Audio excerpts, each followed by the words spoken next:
Okay, so I'm wanting to mount this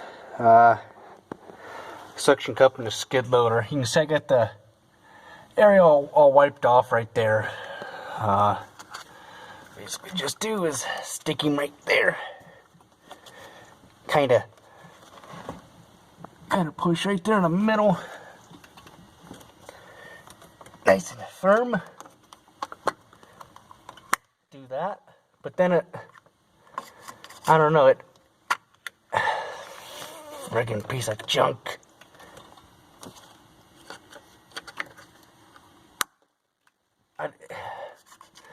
God, this thing's so daggone stupid.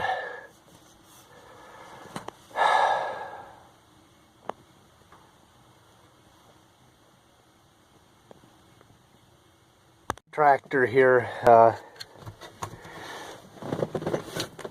just turning. Ooh, that whole glass is moving. That ain't good. But, God, this is aggravating. Maybe you gotta peel stupid.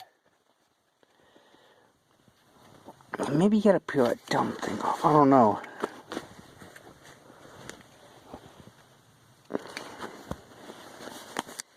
I don't know.